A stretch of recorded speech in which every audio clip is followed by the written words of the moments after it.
আমার নবীজি নামাজ ইঙ্গিত দিয়ে দিলেন। আমার নবীজির মুসাল্লায় দাঁড়ায় গেলেন সাইয়েদনা আবু বকর রাদিয়াল্লাহু তাআলা আনহু নামাজে দাঁড়ালেন। এই নামাজের দৃশ্য যখন সাহাবায়ে কেরাম দেখতে পেলেন, নবীর জায়গায় ইমাম চেঞ্জ হয়ে গেছে, হাওমাও করে কান্নাকাটি শুরু হয়ে গেছে। বিশেষ করে ওমর ফারুকের কান্না আমার নবীর কানে যখন চলে গেছে, রাসূল বলছেন, আয়েশা রে, আমাকে একটু ধরো, আমাকে জানালার কাছে নিয়ে যাও, আমি আমার সাহাবীদের নামাজের দৃশ্য দেখতে চাই। আমার নবীজিকে একটু শক্ত করে ধরে জানালার কাছে নিয়ে যখন তাকে দাঁড় করায় রাখা হয়েছে, শক্ত করে আম্মা জান আয়েশা তাকে ধরে আছেন। আমার নবীজি অপলক নেত্রে দেখতেছেন আমার সাহাবীরা কেমন করে নামাজ পড়ে। সাহাবীরা কান্দে, আমার নবীও কান্দেন। আমার নবীর গালটা চোখের পানিতে ভিজে ভিজে যাচ্ছিল, দাড়িগুলো ভিজতেছিল। আমার নবীজির সামনে আম্মা জান আয়েশা কেঁদে কেঁদে বলছেন, ইয়া রাসূলুল্লাহ, আপনি কান্দেন কেন? আপনার উম্মতরা, আপনার সাহাবীরা তো নামাজ পড়ে। আমার নবীজি বলছেন, আয়েশা রে, আমি যে কাঁদতেছি, আমার চোখের পানি যে তুমি দেখতেছো, এটা আমার দুঃখের নয়, এটা আমার কষ্টের নয়। তুমি কি জানো, এই চোখের পানি আমার চরম আনন্দের চোখের পানি। এই নামাজ আজকে রাষ্ট্রীয় পর্যায়ে কায়েম হয়েছে। এই নামাজ কায়েমের সংগ্রামের আন্দোলন করতে গিয়ে তায়েফের মানুষ আমাকে পাগলা মনে করে মেরেছে। আমার এই যে হাতে দাগ, এই যে মাথা থেকে পা পর্যন্ত দাগ, এই দাগগুলো নামাজ কায়েমের জন্য আমাকে ওরা মেরে মেরে রক্তাক্ত করে দিয়েছিল। নামাজ কায়েম ছিল আমার একমাত্র অপরাধ ওদের কাছে। ওই মক্কার কুরাইশ আমাকে মারতে মারতে রক্তাক্ত করেছে, আমার বন্ধু বকরকে মারতে মারতে রক্তাক্ত করেছে, আমার বেলালকে মেরে মেরে জখম করে দিয়েছে, আমার ইয়াসারকে মেরে মেরে দুই টুকরা করে দুনিয়া থেকে বিদায় করে দিয়েছে, আমার সুমাইয়াকে বর্ষার আঘাত দিয়ে কলিজা ভেদ করে তাকে শহীদ করে দুনিয়া থেকে বিদায় করে দিয়েছে। ওরে আয়েশা, দেখুন আমার দাঁতটা নাই, উহুদের ময়দানে আমার দাঁত ভেঙে দিয়েছে। ওরে আয়েশা, তুমি দেখো না, আমি আমার কোমরটা সোজা করতে পারি না। খন্দকের পরীক্ষা খনন করতে গিয়ে 3 দিন 4 দিন পর্যন্ত খাবার পাই নাই। আমার ওই যে কোমরটা কুঁজো হয়ে গেছে, আজ পর্যন্ত কোমরটা সোজা করতে পারি না। যে দিন কায়েমের জন্য আমার এত কিছু করতে হয়েছে, আমার সাহাবীদের করতে হয়েছে, সে নামাজ আজকে রাষ্ট্রীয় পর্যায়ে কায়েম হয়েছে। এই দৃশ্য, সুন্দর দৃশ্য আমার চরম আনন্দ দিয়েছে, আনন্দের চোখের পানি, এটা আমার আনন্দের চোখের পানি। আয়েশা আমার নবীজের পরে বলছেন, আয়েশা রে, আমি মনে হয় দুনিয়া থেকে বিদায় নিয়ে নেব, আমাকে বিদায় দিয়ে দাও। আমার আনাস কই গেল, আমার খাদেম কই গেল? তন্ন তন্ন করে সবাই খুঁজতেছেন। আনাস বিন মালিক রাদিয়াল্লাহু তাআলা আনহু পাহাড়ি গর্তের মধ্যে গিয়ে সেজদায় পড়ে কান্দের দোয়া করে, আল্লাহ আমার নবীর হায়াত বাড়ায়া দাও, আমার নবীর হায়াত বাড়ায়া দাও। নবীর সামনে যখন আনা হলো, রাসূল বলছেন, আনাস রে, তুই আমার খাদেম, তুই আমার দূরে দূরে থাকিস কেন? কোনো যদি ভুল করে থেকে আমারে মাফ করে দিস। সঙ্গে সঙ্গে আনাস বিন মালিক বলছেন, হুজুর, দোষ আপনি করবেন কেন? দোষ তো আমার, কারণ আমার তো বয়সই হয় নাই খেদমত করার। আমি ছোট্ট 10 বছরে আপনার কাছে খেদমত এসেছি, উল্টে খেদমত আপনি আমার করেছেন। আজকে আমার বয়স 20 বছর। আমার মন চায় আপনি যুগের পর যুগ বাঁচেন, আমি আনাস, আমি আপনার খেদমত করে যাই। রাসূল বলছেন, আনাস রে, এমন সহিনিয়ত তোমার যদি হয়ে থাকে, আমি আল্লাহর কাছে বলবো, আল্লাহ আমার জান্নাতের খাদেম কাউকে নেব না, আমার জান্নাতের খাদেম তুমি আল্লাহ আমার আনাসকে বানায়া দিও। আমার নবীজি দুনিয়া থেকে বিদায় নেবেন, সবার কাছ থেকে বিদায় নেওয়ার আগ দিয়ে আমার নবীজি সর্বশেষ যে কথোপকথন করছেন আম্মা জান আয়েশার সাথে, তাকে ডাক দিয়ে বলছেন, আয়েশা এইদিকে আসো, আমি তো দুনিয়া থেকে বিদায় নিয়ে নিচ্ছি, আমার উম্মতকে অন্তত কিয়ামতের দিন হাসরের ময়দানে তাদের পক্ষে সুপারিশের জন্য আমার উম্মতকে জানায় দিবা, আমার উম্মতরা যেন কখনো 5 ওয়াক্ত নামাজ না ভুলে যায়। জোরে বলি সুবহানাল্লাহ, আরো জোরে বলি সুবহানাল্লাহ। আমার ভাইরা, সেই জন্য আমরা সম্পর্ক সবার আগে গড়বো কার সাথে? আসতে বলবেন না, কার সাথে? আল্লাহর সাথে। নাম্বার 3 চলে গেল। নাম্বার 4 হলো আল্লাহর ভয়। কার ভয় বলেন? আল্লাহর ভয়। আল্লাহর ভয় থাকলে কি কেউ অপরাধ করতে পারবে নাকি? রাতের আধারে সাইয়েদনা ওমর ফারুক রাদিয়াল্লাহু তাআলা আনহু তিনি ঘুরতেছেন রাতের আধারে জনগণকে দেখার জন্য। হঠাৎ করে আমার নবীজি একটা ঘরের সামনে গিয়ে দাঁড়ালেন। 2 মহিলার কণ্ঠের আওয়াজ, কথোপকথনের আওয়াজ তার কানে চলে আসলো। মা মেয়ে গল্প করছে, মা মেয়ে কথা বলছে, মা মেয়ে তর্ক করছে। মা তার মেয়েকে বলছে, মা শোনো, আমরা যে উটের দুধ পেয়েছি, এই দুধ বিক্রি করে আমাদের সংসারের খরচ চলবে না, এই জন্য তোমাকে বলতে চাচ্ছি মা, যেহেতু উটের দুধ কম হয়েছে, কিছু পানি মিশাও, দুধ বেশি হয়ে যাবে। মেয়ে বলছে, মা এমন কাজ আমার করা যাবে না, কারণ এটি ইসলামী জনপদ, ইসলামী রাষ্ট্র, জানলে সমস্যা হয়ে যাবে। এবার মা তার মেয়েকে বলছে, ওমর তো এখানে নেই, ওমরের প্রশাসন এখানে নেই, রাতের বেলা কে দেখবে? মেয়েটা জবাব দিয়ে বলছে, মা তুমি ওমরের প্রশাসনকে ভয় পাও, কিন্তু আমার আল্লাহর প্রশাসন কিরামুন কাতিবিন সব দেখতেছে। জোরে বলি আল্লাহু আকবার। আমি এই দুধের ভিতরে পানি মিশাতে পারবো না। এই কথা যখন সাইয়েদনা ওমর ফারুকের কানে চলে গেছে, যাওয়ার সঙ্গে সঙ্গে তিনি চোখের পানি আটকাতে পারলেন না, কিচ্ছু বললেন না, শুধু বাড়িটাকে সাইন করে গেলেন, চিহ্নিত করে গেলেন। বাড়িতে গিয়ে ফজর ডাক দিয়ে বউটাকে ডাক দিয়ে বলছে, বউ আমার, ওই যে আমার সন্তানটা, ছেলে সন্তান, ওকে বিয়ে করাবো আমি। অনেকদিন যাবৎ ভালো মেয়ে খুঁজতেছি, ভালো পরিবার খুঁজতেছি, কিন্তু পাচ্ছিলাম না। কিন্তু তুমি কি জানো, আমার রাতের সফরে আজকে সেই মেয়েটা আমার খোঁজা হয়ে গেছে। যে মেয়েটাকে আমি পছন্দ করে এসেছি, সেই মেয়েটার সঙ্গে আমার ছেলেকে বিয়ে দেবো। যাও, মেয়েটা খুব ভালো। কে?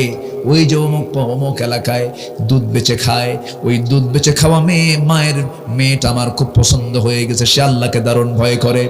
একটা দেশের রাষ্ট্রপ্রধান তার ছেলেকে বিয়ে করাচ্ছেন, বিশেষ কোনো পরিবার নয়, বিশেষ ঐতিহাসিক কোনো পরিবার নয়, জমিদার কোনো পরিবার নয়, একটা দুধ বিক্রেতার মেয়ের সঙ্গে বিয়ে দিচ্ছেন। কেন? একমাত্র কারণ হলো চেহারা দেখেন নাই, বংশ দেখেন নাই, দেখেছেন একমাত্র কার ভয়? কার ভয়? আল্লাহর ভয় দেখেছেন। কত শিক্ষা আছে এগুলোর মধ্যে আমার ভাইয়েরা, আমার বন্ধুগণ। সাইয়েদনা ওমর ফারুক তার ছেলের সঙ্গে ওই মেয়েটার বিয়ে দিয়ে দিলেন আল্লাহর ভয়, এই যোগ্যতার কারণে। আল্লাহর ভয় থাকলে বলে ওই বান্দার দ্বারা কোনোদিন হারাম কাজ হবে না, অন্যায় কাজ কখনো হবে না। ওমর ফারুক রাদিয়াল্লাহু তাআলা একদিন রাতের বেলা হাঁটতেছেন, হঠাৎ করে দেখেন প্রথম খলিফা আবু বকর সিদ্দিক রাদিয়াল্লাহু তাআলা খালি পায়ে তিনি মদিনার অলিতে গলিতে হাঁটতেছেন, খালি পায়ে হাঁটতেছেন। বলা হলো, আপনি খালি পায়ে হাঁটেন কেন? তিনি বলছেন, খালি পায়ে যে হাঁটবো না, গভীর রাত, জনগণ ঘুমাচ্ছে, আমার যদি জুতা পায়ে যদি হাঁটতে যাই, পাথরের সঙ্গে জুতার একটা ধাক্কা লাগবে, একটা আঘাত হবে, শব্দ তৈরি হয়ে যাবে। ওই শব্দের আওয়াজে যদি আমার দেশের জনগণের যদি গভীর রাতের ঘুম যদি নষ্ট হয়ে যায়, কিয়ামতের দিন আমি আবু বকর আল্লাহর আদালতে তার জবাবদিহি করতে হবে। আল্লাহু আকবার বলেন। কার ভয়? আসতে বলে কার ভয়? তাহলে বলুন তো, এই জাতি ভালো হবে কার ভয়ে? শাসকও করবে কার ভয়? প্রজাও করবে কার ভয়? রাজাও করবে কার ভয়? প্রশাসন করবে কার ভয়? সমস্ত লোক যদি আল্লাহর ভয়ে যদি ভীত হয়ে যায়, বাংলার জমিন হয়ে যাবে জান্নাতের টুকরা। আল্লাহু আকবার বলেন। তাহলে জাতিকে কিসের ভয় দেখাতে হবে? আল্লাহর ভয়। আল্লাহর ভয় যেন আমরা আনতে পারি, জোরে বলি ইনশাআল্লাহ। আমার নবীর কাছে প্রথম দিকে যখন কোরআন নাজিল শুরু হলো, আমার নবীজি বারবার মুখ আওড়াচ্ছেন, জিহবা আওড়াচ্ছেন, মুখস্থ করার জন্য তাড়াহুড়ো করতেছিলেন। কেমন করে এটাকে মেমোরাইজ করব যদি ভুলে যাই? আল্লাহ রাব্বুল আলামিন বলেছেন, লা তুহাররিক বিহি লিসানাকা লিতাআজালা বিহি। হে রাসূল, আপনি আপনার জিহবা বারবার আওড়াবেন না, আপনার সিনার মধ্যে কোরআনটা আমি আল্লাহ নিজে জমা করে দেব। তাহলে যারা হাফেজ, আল্লাহ তাদের সিনার মধ্যে আল্লাহ নিজে জমা করে দেন। ভাবতেছেন যারা সাধারণ কোনো বান্দা, কোরআনের যারা হাফেজ হয় তাদের সাধারণ বান্দা না, কিন্তু স্পেশাল। কার স্পেশাল বান্দা? 30 পারা কোরআন তারা মুখস্থ করে, হিফজ করে, কোরআন সংরক্ষণের দায়িত্ব তারা পালন করছে। জোরে বলি সুবহানাল্লাহ। এই দায়িত্ব কে দিয়েছেন? আল্লাহ দিয়েছেন। তবে হ্যাঁ, এটাও বলে রাখি বাবারা, শুনে রাখো, হাফেজ যারা আছে, এই দুনিয়াতে কোরআন মুখস্থ করে যদি কেউ ভুলে যায়, না পড়ার কারণে, অবহেলার কারণে যদি কোরআন পড়ে যদি কেউ ভুলে যায়, কিয়ামতের দিন ওই সমস্ত বান্দাগুলোকে আল্লাহ রাব্বুল আলামিন গোশত ছাড়া, হাড় ছাড়া তাকে কঙ্কাল সার করে কিয়ামতের দিন তুলবেন, যাতে কোনো গোশতও থাকবে না, গোশতও থাকবে না, চামড়াও থাকবে না, শুধু হাড় থাকবে। নাউজুবিল্লাহ বলেন। কি বুঝতে পারলেন তো কত ভয়ঙ্কর এটা? হাফেজ হয়ে যদি হিফজ কমপ্লিট করার পরে যদি কোরআনটা যদি অবহেলায় ভুলে যায়, তাহলে আল্লাহ রাব্বুল আলামিন কিয়ামতের দিন তাকে কেমন করে তুলবেন? গোশত ছাড়া, চামড়া ছাড়া কঙ্কাল করে তুলবেন, কঙ্কাল করে। এটাও কিন্তু গুরুত্বপূর্ণ একটা মেসেজ। আমলহীন ইলমের কোনো মূল্য, আমলহীন ইলমের কোনো মূল্য নেই। আমলওয়ালা ইলম কাজে লাগবে কিয়ামতের দিন। সম্মানিত ভাইয়েরা, আমার কথা বুঝতে কষ্ট হচ্ছে না তো? আপনার তো নদিয়া অঞ্চলের মানুষ। এটা নদিয়া না? আশেপাশে নদিয়া না? হ্যাঁ হ্যাঁ, নদিয়া। নদিয়া মানে হচ্ছে বাংলা। আসল বাংলা আপনারাই বলেন।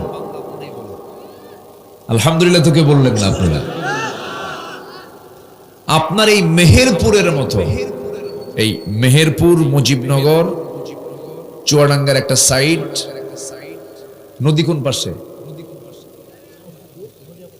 আচ্ছা, যাই হোক, এই লম্বা একটা জনটা যেটা, এই এলাকার মানুষের বাংলা শুদ্ধতার সাথে পৃথিবীর কোনো বাংলা পারবে না। জোরে বলি আলহামদুলিল্লাহ। কুষ্টিয়া সমস্যা আছে, ওর মধ্যে পাবনা ঢুকছে, আছে না নাই? হ্যাঁ, সমস্যা আছে কিনা? আপনারা টের পাবেন তো বেশি। ওইদিকে ঝিনাইদহ যাবেন, প্রবলেম আছে। যশোর প্রবলেম আছে। মানে শুদ্ধ, এটাও তো আপনাদের অঞ্চলই, কিন্তু একদম মানে ওরা হয়তো 90%, 80%, 70% এরকম হতে পারে, কিন্তু আপনার 100 এই স্পট যেটা, এই অঞ্চলটা একদম 100% সহি বাংলা। বলি আলহামদুলিল্লাহ। এটা বিশাল বরকত পেয়েছেন আপনারা এই এলাকায় জন্ম হওয়াতে।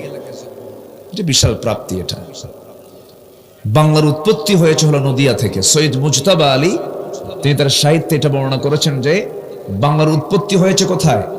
নদিয়া। আর এর গলা চেপে ধরছে হচ্ছে নোয়াখালী। হ্যাঁ, আর জানাজা হয়েছে চিটাগাং, আর কুলখানি হয়েছে সিলেট। কি কথা কি বুঝতেছেন? মানে এর মানে যে আমি আবার অন্য ভাষার দুর্নাম করছি না। নোয়াখালী ওটা মায়ের ভাষা, চিটাগাং ওটাও মায়ের ভাষা, আবার সিলেট ওটাও মায়ের ভাষা, কিন্তু বাংলাটা হেরে গেছে ওই জায়গায় গিয়ে। কিন্তু ওটাও একটা ভাষা রূপ নিয়েছে, চাটগাইয়া ভাষা, সিলেটি ভাষা রূপ নিয়েছে। যাই হোক, আমি অন্য প্রসঙ্গে গিয়েছিলাম। আসুন আমরা এখন মূল পর্বে যাই। আল্লাহ তাআলা গুরুকে সৃষ্টি করেছেন, গুরুকে সেই বিবেক কিন্তু দেননি। মানুষকে সৃষ্টি করেছেন, মানুষকে কি দিয়েছেন? বিবেক দিয়েছেন। এই বিবেক, জ্ঞান, বুদ্ধি থাকার কারণে আল্লাহ তাআলা মানুষের বিচার নিবেন, মানুষের হিসাব নিবেন, মানুষকে জিজ্ঞাসাবাদ করবেন, হিসাব নিয়ে, বিচার নিয়ে ফয়সালা করবেন। কেন করবেন? আল্লাহ পাক মানুষকে দিয়েছেন জ্ঞান, বুদ্ধি, বিবেক, কর্মের স্বাধীনতা।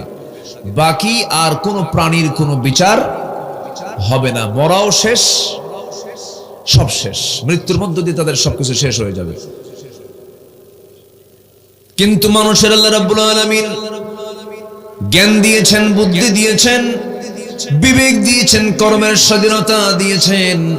এই জন্য এই জাগতিক দুনিয়া শেষ হয়ে যাওয়ার সঙ্গে সঙ্গে আরেকটা জগৎ শুরু হয়ে যাবে, আরেকটা জীবন শুরু হয়ে যাবে। এই কাল শেষ হওয়ার সঙ্গে সঙ্গে বেঁচে আসি হোক, কাল মরে গেছি, পরকালে আমাদের সম্পূর্ণ শুরু হয়ে যাবে দিনগুলো।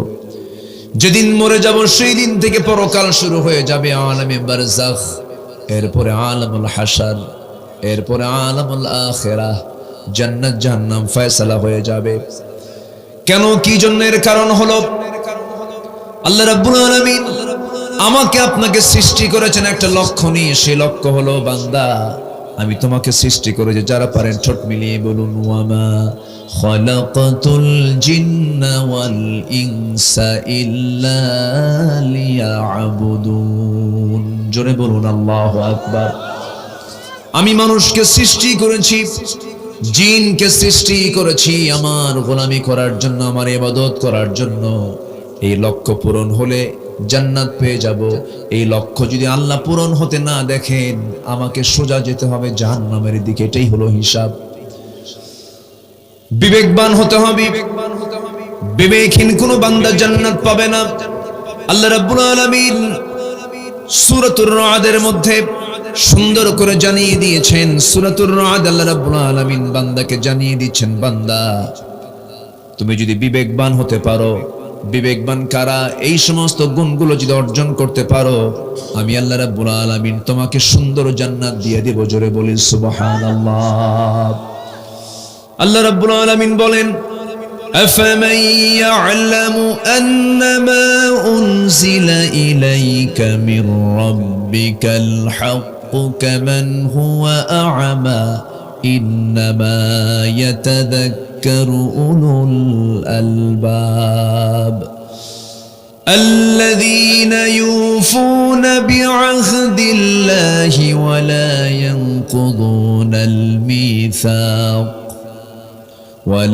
ينقضون الميثاق والذين يصلون ما أمر الله به أن يوصل ويخشون ربهم ويخافون سوء الحساب جربون الله أكبر سورة الرعد বলুন তো সবাই সূরাতুর রা'দ। রা'দ মানে হলো বজ্রপাত। রা'দ মানে কি বলেন তো? বজ্রপাত। বজ্রপাতকে এলাকায় কি বলে? হ্যাঁ, আবার বলেন। ডাক, ডাক না, বাজ, বাজ। হ্যাঁ ঠিক আছে, এটা তো মিলে গেছে, বাজ। কিছু কিছু এলাকায় বলে ঠাটা, ঠাটা বলেন, ঠাটা বলেন। বিভিন্ন এলাকায়, এক একটা এলাকায় এক একটা নাম আছে। আচ্ছা, আল্লাহ তাআলা এই সূরার নাম বজ্রপাত রাখলেন, অর্থাৎ বিজলি চমকায়, যেটা মেঘে মেঘে যে একটা ঘর্ষণ হয়, বিজলি চমকায়, এটাকে রা'দ বলা হয়। এই যে মেঘ আকাশে আল্লাহ পাক শূন্যে রেখে দিয়েছেন, এর কি ওজন নাই? ওজন কিন্তু আছে, এটা আমি জানতাম না। বছর ৩-৪ আগে আমি কাতার থেকে আসতেছিলাম, বিমানে চড়ে আসতেছি, ৩৬,০০০ ফিট উপরে বিমান, দিনের বেলা, দোহা টু ঢাকা। তো আমি ঠিক দুপুর বেলা,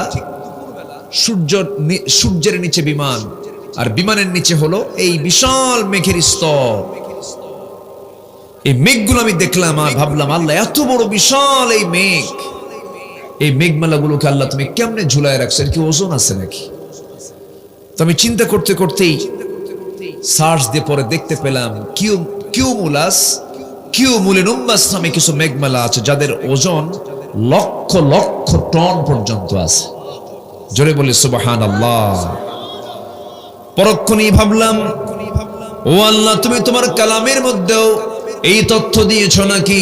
কোরআনে কারীমের সূরা এই রা'দের 12 নম্বর আয়াতে মহান রব্বুল আলামিন বলেন, হুয়াল্লাযী ইউরীকুমুল বারকা খাওফান ওয়া তামআন ওয়া ইউনশিউস সাহাবাস সিকাল। জোরে বলুন আল্লাহু আকবার। আল্লাহ রাব্বুল আলামিন আকাশে যে মেঘমালাগুলো রেখেছেন, তাকে ওজন করে রেখেছেন। এই মেঘমালার ওজনগুলো এত বিশাল ওজন, মেঘমালাগুলো আল্লাহ পাক ঝুলায় রেখেছেন। কোনোদিন ভুল ক্রমে মেঘমালাগুলো ভেঙে পড়ে নাই। যদি ভেঙে পড়তো, বিল্ডিং গুলো থাকতো নাকি? শহর নগর থাকতো নাকি? সব ভেঙে চুরমার হতো, মানুষ শহর বানাতোই না, বাড়িঘর তৈরি করতোই না। বছরে বছরে যদি মেঘখণ্ডগুলো ভেঙে পড়তো, কেউ বাড়িঘর করতো না। আল্লাহ রাব্বুল আলামিন এই মেঘমালাগুলোকে আবার সুন্দর করে আকাশে জমিন থেকে বাষ্প আকারে, পানিগুলোকে বাষ্প আকারে তুলেন। তাও কেমন পানি? আল্লাহ রাব্বুল আলামিন আমার আপনার বাড়ির সামনে পেছনে জলা থেকে, ময়লা পানি থেকে, বিভিন্ন নাপাক পানি থেকেও পানিগুলো তোলেন। এই পানিগুলো যখন তুলে নেন, সেগুলোকে ফিল্টারিং করেন, এটাকে সুন্দর করে পরিশোধন করে লোনা পানি কি মিঠা করে, পচা দুর্গন্ধ পানির ভিতর থেকে ফ্রেশ পানিগুলো সুন্দর করে তুলে নিয়া ফিল্টারিং করে ওয়াটার সাইকেলের মধ্য দিয়ে বাষ্পীয় পদ্ধতিতে যিনি আকাশে তুলে নেন মেঘ আকারে, তিনি আমার কে? আসতে বলবেন না, তিনি আমার কে? আল্লাহ তাআলা। আল্লাহ রাব্বুল আলামিন বলেছেন, বান্দারে, কিয়ামত পর্যন্ত মানুষ চেষ্টা করবে, পারবে না। কিয়ামত পর্যন্ত মানুষ এই প্রচেষ্টা চালাবে, কখনো সফল হবে না। চিন্তা করা যায়, প্রতি বছর এক বছরে এই জমিন থেকে আকাশে মেঘমালা আকারে মেঘের বাষ্পীয় আকারে যে পানিগুলো তোলেন, যে পানিগুলো বৃষ্টি আকারে নাজিল হয়, আল্লাহ রাব্বুল আলামিন যে পরিমাণ পানি তোলেন, বিজ্ঞান একটু গবেষণা করে তারা পরিমাণ নির্ধারণ করে বলেছেন তার পরিমাণ হতেছে 513 ট্রিলিয়ন টন। 513 trillion ton. কেউ তো সুবহানাল্লাহ বললেন না, একটু জোরে বলেন সুবহানাল্লাহ। 513 ট্রিলিয়ন টন। আল্লাহ রাব্বুল আলামিন বলেন, আল্লাহুল্লাযী ইউরসিলুর রিয়াহা ফাতুসিরু সাহাবান ফায়াবসুতুহু ফিস সামাই কাইফা ইয়াশা ويجعله كسفا فترى الودق يخرج من خلاله فإذا أصاب به من يشاء من عباده إذا هم يستبشرون জোরে বলুন আল্লাহু আকবার। আমার বন্ধুগণ, আল্লাহ তাআলা শুধু আকাশে মেঘ জমা করেন না, আগে প্রথমে বায়ু প্রবাহ করেন। এই যে বায়ু প্রবাহ, এই তথ্য পৃথিবীর মানুষ জানতো না, শুধু মেঘ নিয়ে শুধু গবেষণায় চলেছে। কিন্তু 1500 বছর আগে এই বায়ু প্রবাহের তথ্য কোরআনে যিনি দিয়েছেন তিনি আমার কে কে কে এবং বৃষ্টিপাতের কিন্তু পরিমাণও আছে। সেই পরিমাণ পানি আল্লাহ রাব্বুল আলামিন জমিন থেকে তোলেন বাষ্পীয় আকারে, যে পরিমাণ পানি আল্লাহ পাক বৃষ্টি আকারে নাজিল করেন। ওয়াল্লাযী নাযালা মিনাস সামাই মাআন বিকদারিন ফাআনশারনা বিহি বালদাতাম মাইতান কাযালিকা তুখরাজুন। জোরে বলুন আল্লাহু আকবার। মাইন বিকদারিন, পরিমাণ মতো পানি আল্লাহ রাব্বুল আলামিন জমিন থেকে তোলেন। আল্লাহু আকবার বলেন, জোরে বলি আল্লাহু আকবার। এই সিস্টেমগুলো কে দিয়েছেন? আল্লাহ রাব্বুল আলামিন প্রতি সেকেন্ডে ভূপৃষ্ঠ থেকে প্রতি সেকেন্ডে 16 মিলিয়ন টন পানি বাষ্প আকারে তোলেন। কে করেন? কে করেন? আল্লাহ করেন। আমার বন্ধুগণ, সেই রাআদ নামে হলো এই সূরার নাম। বজ্রপাত, মেঘে ঘর্ষণে এই বিজলিগুলো চমকায়। আমার বন্ধুগণ, এই সূরার নামকরণ এই জন্য করা হয়েছে, আল্লাহ রাব্বুল আলামিন এই বিষয়ে কিছু কথা বলেছেন এর মধ্যে। তবে হ্যাঁ, আমি যেখান থেকে বলতে চাচ্ছি কিছু কথা সেখানে হলো, আল্লাহ রাব্বুল আলামিন বলছেন বিবেকহীন বান্দাকে আমি আল্লাহ জান্নাত দেব না, যারা বিবেকবান আমি তাদেরকে জান্নাত দেব। জোরে বলেন সুবহানাল্লাহ। আমরা বিবেকহীন হব না বিবেকবান হব? বিবেকহীন না বিবেকবান? আচ্ছা, 16 বছরে যারা ক্ষমতার চেয়ারে ছিল তারা কি বিবেকবান ছিল মনে হয় আপনাদের কাছে? তাদের কাছে কোনো কমন সেন্স ছিল কি? কথা বলবো কিছু কি? শুনতে রাজি আছেন তো আপনারা নাকি? আমাদেরকে নসিহা করে মাঝে মাঝে যে হুজুর ওয়াজ করবেন, কোনো রাজনীতি করবেন না, মানে ওরা চুরি ডাকাতি করবে আর আমরা দোয়া করে দেব। সবার রাজনীতি দেখা শেষ, এখন আলেমদের রাজনীতি দেখতে হবে। সব রাজনীতির খেলা শেষ। 53 বছর দেখেছি আমরা, জাহান্নাম থেকে বাঁচার জন্য কেউ কথা বলে নাই। আল্লাহ বলেছেন ক্ষমতার চেয়ার পেলে পরে 4 দফা আগে বাস্তবায়ন করো। কার কথা? কার কথা? ক্ষমতা পাইছো, চেয়ার পাইছো, 4টা কাজ করো। 1 নাম্বার নামাজ কায়েম করো। কেউ করছে? কেউ করেছে? নাম্বার 2 যাকাত আদায় করো। কেউ করেছে?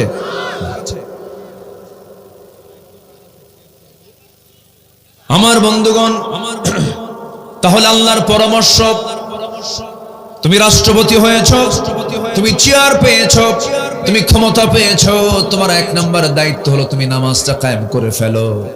দুঃখে বুকটা ফেটে যায়, আজকে আমার দেশে নামাজের পরিমাণ শতকরা 5% নামাজ পড়ে, আর 95% নামাজের খবরই নাই। এই চিত্র তো হতো না। এই চিত্রের সম্পূর্ণ উল্টা হতো। যদি রাষ্ট্রীয় পর্যায়ে নামাজ কায়েম হয়ে যেত, তখন নামাজি হতো 95%, বেনামাজি হতো 5%। ঠিক কিনা? এগুলো বললে আমরা মৌলবাদী হয়ে যেতাম। এখন মৌলবাদী আর কেউ বলে না, এখন আপাতত এটা বন্ধ আছে। আমাদেরকে রাজাকার ট্যাগ লাগিয়েছিল, আমরা কেউ পাকিস্তান যাইনি। আমাদেরকে পাকিস্তান পিয়ারা পাকিস্তান বলেছে, দেখ কোন এক পুলিশ এসপির কিছু বক্তব্য দেখলাম, কোথায় কোথায় বলেছে এই বদমাইশগুলো কোথায় ঘুরে বেড়াচ্ছে, এদেরকে খুঁজে বের করা দরকার। আলেমদেরকে নিয়ে বাজে কথা বলেছে, আমাদেরকে বলেছে এই থামেন, বসেন, এই বসেন। আমাদেরকে নিয়ে বাজে কথা বলেছে। যারা বলেছে আমাদেরকে রাজাকার, আমরা কেউ পাকিস্তান যে বসে থাকি নাই, একমাত্র হিন্দুস্তানের রাজাকাররাই সব হিন্দুস্তানে গিয়ে বসে আছে। আমরা দেশ ছাড়বো না, আমরা পালাবো না, আমরা চুরি করি নাই, ডাকাতি করি নাই। যারা চুরি করে তারাই পালায়। এমন পালাইছে, সময়ও পায় নাই, নিজের কাপড় চোপড় নেবে তাও সময় পায় নাই। আমি কি ভুল বলছি নাকি? একটু সময় নিয়ে ইমিগ্রেশন ক্রস করে ভালো একটা বিমানে চড়ে যাবে, হয় না, ভাঙ্গা হেলিকপ্টারে বিদায় নিয়েছে। বুঝতে হবে আল্লাহ ছাড় দেন, আল্লাহ ছাড় দেন, কিন্তু ছেড়ে দেন না, ধরে ফেলেন। সম্মানিত ভাইয়েরা, কষ্ট পাচ্ছেন না তো? কষ্ট পাইলেও কিচ্ছু করার নাই। এই 16 বছর তো মাঝে মাঝে জেলখানায় যেতাম আর আসতাম, আনাকুম জানাকুম, আনাকুম জানাকুম, কিছু হলেই ধরতো। দেশকে আলেমরা চালাইছিল, শাসন কি দেশ আলেমরা করেছে? তাহলে আলেমরা কোনো দায়িত্ব পেল না, কোনো মন্ত্রণালয় চালালো না, কোনো প্রশাসন চালালো না, তাহলে এদেরকে ধরলেন কেন? কেন ধরলেন? কথা বলেছে এই জন্য, প্রতিবাদ করেছে এই জন্য। সম্মানিত বন্ধুগণ, সম্মানিত ভাইয়েরা, কুফর দিয়ে শাসন দীর্ঘস্থায়ী হতে পারে, কিন্তু জুলুম দিয়ে শাসন দীর্ঘস্থায়ী হয় না, হয় না। ফেরাউন তার সাক্ষী, হামান তার সাক্ষী, নমরুদ তার সাক্ষী, যুগে যুগে জালিম শাসকরা তার সাক্ষী। আমরা বিবেকহীন হব না বিবেকবান হব? বিবেকবান হব। আল্লামা সাঈদীর মতো মানুষকে ধরা, এটা কি বিবেকবানের কাজ? এত বড় একটা সম্পদ আল্লামা সাঈদী রাহিমাহুল্লাহ, কত বড় একটা সম্পদ এদেশের জন্য। কি করা হলো তার জীবনটাকে নিয়ে, কি নাটক তারা তৈরি করেছিল। সকল হত্যার বিচার হওয়ার আগে কিংবদন্তি আল্লামা সাঈদীর হত্যার বিচার সবার আগে বাংলার জমিনে করতে হবে। রাজি আছেন কারা কারা? হাত উঁচু করে দেখান মুসলমান।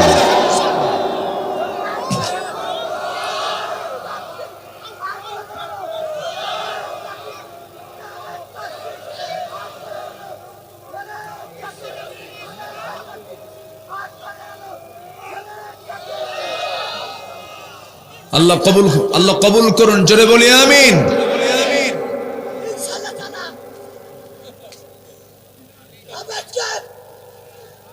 কাম সারছে, এ তো দেখতে এক্সট্রা ভোল্টেজ দেখতেছি। আচ্ছা, একটু কন্ট্রোল করেন। এই বাবা একটু থামো। জি হ্যাঁ, জি আমাকে সময় দিচ্ছেন তো? অনেক ভালো মানুষ আপনারা, বলি আলহামদুলিল্লাহ। তাহলে আমরা বিবেকবান হব না বিবেকহীন হব? বিবেকবানকে আরবিতে বলা হয় উলুল আলবাব। উলুল আলবাব, উলুল আলবাব কারা? 9টা বৈশিষ্ট্য যাদের মধ্যে থাকবে তারা হচ্ছে উলুল আলবাব। আসুন পয়েন্টের দিকে আস্তে আস্তে চলে যাচ্ছি। আল্লাহ রাব্বুল আলামিন বলেন উলুল আলবাব, আরেক জায়গায় বলছেন কারা উলুল আলবাব? ইন্না ফি খালকিস সামাওয়াতি ওয়াল আরদি ওয়া ইখতিলাফিল লাইলি ওয়ান নাহার লাআয়াতিন লিউলিল আলবাব الذين يذكرون الله قياما وقعودا وعلى جنوبهم ويتفكرون في خلق السماوات والأرض ربنا ما خلقت هذا باطلا سبحانك فقنا عذاب النار। جنبرنا الله أكبر। আসমান সৃষ্টিতে, জমিন সৃষ্টিতে, দিন এবং রাতের আবর্তনে যারা উলুল আলবাব, যারা বিবেকবান, যারা তাদের জন্য বড় নিদর্শন রয়েছে। এই সমস্ত দৃশ্যগুলো আকাশ দেখে, জমিন দেখে, এই দৃশ্যগুলো দেখে শেষ পর্যন্ত তারা আল্লাহকে স্মরণ করে, দাঁড়িয়ে থেকে, বসে থেকে, শয়নে স্বপনে, ওয়াতাফাক্কারুন, জিকির শুধু করে না, ফিকিরও করে, গবেষণা করতে করতে শেষ পর্যন্ত বলে, আল্লাহ তুমি যত সৃষ্টি করেছো, সকল সৃষ্টি তুমি কোনো না কোনো ভালো উদ্দেশ্য করেছো। জোরে বলে সুবহানাল্লাহ, সুবহানাকা ফাকিনা আযাবান নার। আল্লাহু আকবার বলেন। দুই একজন করে ওঠার চিন্তা করছেন মাহফিল থেকে, কি মানে এরকম হচ্ছে কেন? আব্বা, এই যে আব্বা, বসো বসো বসো, আব্বা বসো। জি, আমার দিকে তাকান। ও বাদাম বেছে না, ছোট মানুষ, ধমক দিয়েন না, থাক। জি, বসেন। শুধু জিকির করলে হবে না, ফিকিরও করতে হবে। আমার দেশে কিছু জিকির আড্ডাখানা আছে, জিকির করতে করতে পায়জামা থাকে না, আছে না? খাজা দিল কর তাজা, ইসমে জালাল, গাজার কলকি খাওয়া হালাল। যেরকম নাউজুবিল্লাহ, আছে না নাই? এগুলো জিকির না, এগুলো ভণ্ডামি। জিকিরও থাকতে হবে, ফিকিরও থাকতে হবে। খাদ্যের মধ্যে ভেজাল দেওয়া বিবেকবানের কাজ না বিবেকহীনের কাজ বলেন? কোন বিবেকবান বান্দা কি খাদ্যের মধ্যে ভেজাল দিতে পারে নাকি? ভেজাল দিতে পারে না? আমাদের দেশে খাদ্যে কোনো ভেজাল নাই, আছে ভেজাল আছে। কলা বিক্রি করবে, কলা আগে সুন্দর করে আগে আবে জমজম পানির মধ্যে সুবান মারে। কি জমজম? আবে জমজমের মধ্যে সুবান মারে। আমি কি ভুল বলতেছি? এগুলো শেষ। ক্যান্সার হবে না কেন? যে কোনো আবাদ আপনি দেখতে যান, করতে যান, বাজারে যদি মেশিন নিয়ে চেক করা শুরু করেন, শুধু ভেজাল আর ভেজাল, ভেজাল আর ভেজাল। খাদ্য যদি ভেজাল হয় তাহলে আমার দেহ কি ঠিক থাকবে নাকি? দেহ কি হয়ে যাবে ভেজাল। কেন ক্লিনিক বেশি হবে না? কেন হসপিটাল বেশি হবে না? কেন রোগী বেশি হবে না? রোগী তো আমরা নিজেরাই নিজের জন্য হয়ে গেছি। এই খুলনা অঞ্চলের সবচেয়ে সুন্দর একটি জায়গা হলো সুন্দরবন, যা গোটা পৃথিবীর সকল সৌন্দর্যের মাঝে একটা ঐতিহাসিক হিস্টোরিক্যাল একটা জায়গা হলো সুন্দরবন। সুন্দরবন গেছেন কিনা জানি না, গেছেন তো? যে যায় নাই ও কৃপণ, ঠিক আছে না? খুলনা অঞ্চলে মানুষ যদি বলেন যে আমি যাই নাই, তাহলে কিন্তু এটা কিন্তু কৃপণতা। যাবেন। আল্লাহু আকবার, কি সুন্দর জায়গা না? কি সুন্দর জায়গা, যাবেন। আমি কৃপণ বলছি, রাগ করলেন নাকি আপনারা? যাবেন।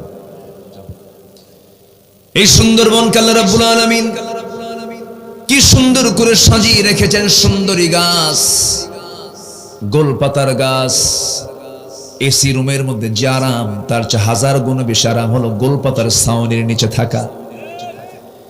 এত সুন্দর হাজার হাজার লক্ষ লক্ষ গাছ দিয়ে ঘেরানো সেই সুন্দরবন। সেই সুন্দরবনের গাছগুলোকে পাহারা দেওয়ার জন্য আল্লাহ রাব্বুল আলামিন রেখে দিয়েছেন রয়্যাল বেঙ্গল টাইগার। মানুষকে দেন নাই, কারণ মানুষ তো ভেজাল গাছ কেটে শেষ করবে। গাছ কেটে কি করবে? শেষ করবে। এই জন্য আল্লাহ পাক ওখানে রেখে দিয়েছেন টাইগার, তুই এখানে থাক, যে কাটতে আসবে তার ঘাড় মটকায় দিবি। আল্লাহ রাব্বুল আলামিন এই সুন্দরবনের ভিতরে আল্লাহ রাব্বুল আলামিন মৌমাছিকে ডাক দিলেন।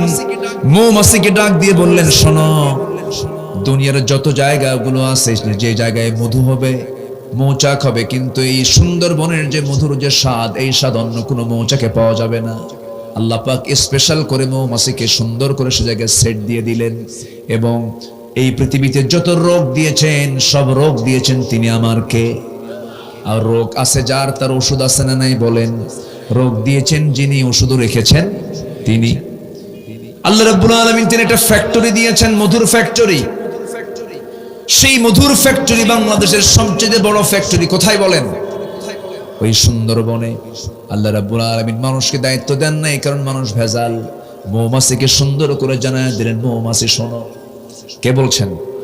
কে বলছেন? এটা সূরার নাম আছে সূরাতুন নাহাল। সূরাতুন নাহাল, নাহাল মানে কি? মৌমাছি। তাহলে একটা সূরার নাম যদি মৌমাছি হয় তাহলে কি এর মধ্যে কথা আছে না নাই বলেন তো? আচ্ছা আমার বন্ধুগণ,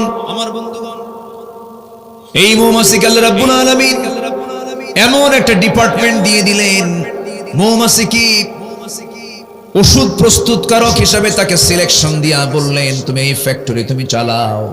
আল্লাহ রাব্বুল আলামিন যে তথ্যগুলো দিয়েছেন সে তথ্য দিয়েছেন ১৫০০ বছর আগে, ১৯৭৩ সালে। এই যে মাত্র ৫০-৫২ বছর আগে ১৯৭৩ সালে অস্ট্রিয়ান একজন বিজ্ঞানী কার্ল ভন ফ্রিজ, তিনি দীর্ঘদিন এই মৌচাক মৌমাছিকে গবেষণা করে তিনি ৩টা তথ্য দিয়েছেন।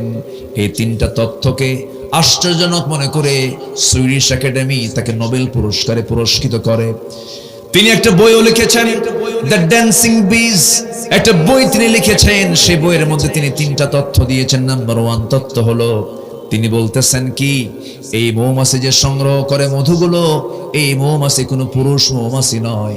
মৌচাক কোনো পুরুষ মৌমাছি কন্ট্রোল করে না। সমস্ত মৌমাছিগুলো এগুলো হচ্ছে রানী মৌমাছি, মহিলা মৌমাছি, ফিমেল ওয়ার্কার বি, মহিলা মৌমাছিগুলো এই কাজগুলো সম্পূর্ণ করে। এই কথা ৫০ বছর আগে পৃথিবীবাসী জেনেছে। আর আল্লাহ রাব্বুল আলামিন ১৫০০ বছর আগে মহান রাব্বুল আলামিন তার রাসূলকে কোরআনে জানায়া দিয়েছে। জোরে বলে সুবহানাল্লাহ। আল্লাহ রাব্বুল আলামিন বলেন, ওয়া আওহা রাব্বুকা ইলান নাহলি আন ইত্তাখিযি মিনাল জিবালি বুয়ুতান ওয়া মিনাশ শাজারি ওয়া মিম্মা ইয়ারিশুন। জোরে বলুন আল্লাহু আকবার। আমি মৌমাছিকে ইঙ্গিত দিলাম, ওহী দিলাম, ও মৌমাছি, ও রানী মৌমাছি, আনিত্তাখিদি মুয়ান্নাসের সিগা, রানী মৌমাছিকে, মহিলা মৌমাছিকে, স্ত্রী মৌমাছিকে বললেন, তুমি সুন্দর করে গাছের ডালে, পাহাড়ের পাদদেশে সুন্দর করে মৌচাক বানাও, মধু সংগ্রহ করো। ১ নম্বর তথ্য আল্লাহ রাব্বুল আলামিন জানিয়ে দিয়েছেন এই বিজ্ঞানীরও ১০০০ বছর আগে। নাম্বার ২, তিনি প্রমাণ করেছেন, যখন একটা কর্মী মৌমাছি কোন ফুল বাগানের যখন সন্ধান পেয়ে যায়, তখন অন্য মৌমাছিদেরকে একটা ডাক মারে, অর্থাৎ গ্রুপ মেসেজ দেয়। কি মেসেজ? গ্রুপ মেসেজ দিয়ে দেয়। এই গ্রুপ মেসেজের মধ্য দিয়ে সবার কানে কানে নিউজ চলে যায়, অমুক জায়গায় ফুলের বাগানের তথ্য পাওয়া গেছে, ফুল বাগান সেখানে আছে। এই ডাকটাকে কার্ল ভন ফ্রিজ এটার নাম দিয়েছেন ওয়াগল ড্যান্স, ওয়াগল ড্যান্স বলে সম্বোধন করেছেন। অথচ আল্লাহ রাব্বুল আলামিন এই পুরাতন তথ্যকে ১৫০০ বছর আগে কোরআনে জানায়া দিয়েছেন। জোরে বলি সুবহানাল্লাহ। আল্লাহ রাব্বুল আলামিন বলেন, সুম্মা কুলি মিন কুল্লিস সামারাতি ফাসলুকি সুবুলা রাব্বিকি যুলুলা। জোরে বলুন আল্লাহু আকবার। নাম্বার ৩ হলো, আমরা সবাই জানি মৌমাছি মধু মনে হয় মুখে করে বহন করে নিয়ে চলে আসে না, না, মৌমাছি যখন কোনো মধু সংগ্রহ করে ফুলে পড়ে ফলে পড়ে সেই সমস্ত রসগুলোকে, জুসগুলোকে, ফলের রসগুলোকে করে কি, মুখ দিয়ে ঢুকে পেটের মধ্যে নিয়ে নেয়। মৌচাকে চলে আসে, মৌচাকে আসার পরে পেট থেকে সেই মধুগুলো বের করে মৌচাকে সে রিজার্ভ করে। জোরে বলে সুবহানাল্লাহ। বিজ্ঞান হালে সেটা বলছে, আর কোরআন ১৫০০ বছর আগে বলছে, ইয়াখরুজু মিন বুতুনিহা শারাবুন মুখতালিফুন আলওয়ানুহু ফীহি শিফাউন লিন-নাস ইন্না ফী যালিকা লাআয়াতান লিকাওমিন ইয়াতাফাক্কারুন। জোরে বলুন আল্লাহু আকবার। ইয়াখরুজু বের হয়, মিন বুতুনিহা, মিন বুতুনিহা ওই স্ত্রী মৌমাছির পেট থেকে বের হয় শারাবুন পানীয়, মুখতালিফুন আলওয়ানুহু নানা রং বেরঙের সেই মধুগুলো বের হয়। ফীহি শিফাউল লিন্নাস, ফীহি যার মধ্যে শিফা রয়েছে, লিন্নাস মানুষের জন্য, মরা রোগ সারা সমস্ত রোগের ওষুধের মধ্যে রেখে দিয়েছেন। জোরে বলেন সুবহানাল্লাহ। আল্লাহু আকবার বলেন। মধু এমন একটা পানীয়, মধু এমন একটা খাবার যেটা জান্নাতেও আছে। আল্লাহু আকবার বলেন। এই খাবারটা খেলে পরে মরা রোগ ছাড়া সমস্ত রোগের ঔষধ আল্লাহ পাকের মধ্যে রেখে দিয়েছে। এলাকায় মধুর দাম কত করে? হ্যাঁ, এই ওঠে কেন ভাই? যান কেন, কি সমস্যা কি?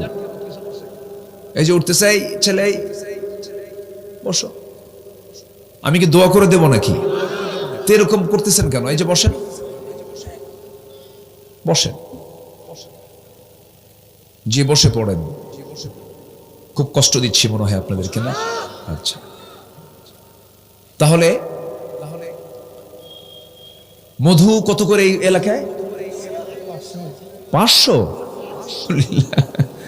আচ্ছা, এখন মধুর দাম আপনি নিলেন 500 টাকা, 1000 টাকা, ঠিক আছে, ভালো কথা। এখন মধু 1 পাউন্ড, অনলি 1 পাউন্ড মধু তৈরিতে 550 মৌমাছিকে, ভালো করে শুনবেন, 550 মৌমাছিকে 20 লক্ষ ফুলে ভ্রমণ করতে হয়।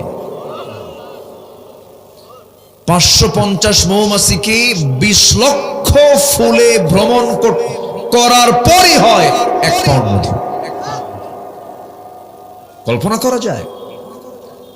যেখানে একটা কর্মী মৌমাছিকে 80,000 কিলোমিটার পথ অতিক্রম করতে হয়, অন্য তথ্যে এসেছে 14.5 লক্ষ কিলোমিটার পথ পাড়ি দিলে পরেই 1 পাউন্ড মধু তৈরি হয়, সংগ্রহ হয়ে যায়। যা দিয়া, যে শ্রম দিয়া গোটা পৃথিবীকে 3 বার প্রদক্ষিণ করা সম্ভব, এত বড় শ্রমের মধ্য দিয়ে আল্লাহ রাব্বুল আলামিন মৌমাছির মাধ্যমে মধুগুলো সংগ্রহ করে মৌচাকে রিজার্ভ করলেন। এখন বলুন, মধুর দাম কত? দিতে পারবেন? কিনতে পারবেন আপনি? আসল দাম কি আমরা দিলাম? কোথায় দাম দিলাম? আমার ভাইয়েরা, এখন বলেন, আল্লাহর তৈরি করা এই মধুটা মৌমাছি কর্তৃক এত সুন্দর প্রসেস করে জান্নাতি খাবার, জান্নাতের মধ্যেও আল্লাহ পাক 4টা নহর রাখবেন। একটা হচ্ছে মধুর নহর, দুধের নহর, পানির নহর, শরাবের নহর। পচা মদ না কিন্তু, ওই চুয়াডাঙ্গের কেউ কোম্পানির মদ না। এই শরাব কিন্তু ওই শরাব নয়। এই শরাব হলো এমন শরাব যেটা পান করলে পরে যৌবন শক্তি ডাবল থেকে ডাবল হয়ে যাবে। লিভার পচবে না, চোখ লাল হবে না, মাতাল হবে না। এই শরাব পান করার সঙ্গে সঙ্গে তার জীবন যৌবন ডাবল ডাবল হয়ে যাবে। জোরে বলি সুবহানাল্লাহ। তাহলে মধুটা দুনিয়াতেও পাই আমরা, আখিরাতেও জান্নাতের মধ্যে পেয়ে যাব। সেই মধুর ভিতরে যদি এখন প্রশ্ন করি, যদি কেউ কোনো কিছু ভেজাল করে, এখন বলুন তার ফাঁসি হওয়া দরকার একবার না বারবার? একবার না বারবার? যারা এগুলো করে তারা কি বিবেকবান না বিবেকহীন? বিবেকবান না বিবেকহীন? বিবেকহীন। একটু কান লাগাবেন, মনোযোগ দিয়ে শুনুন, আমরা সবাই শুনি।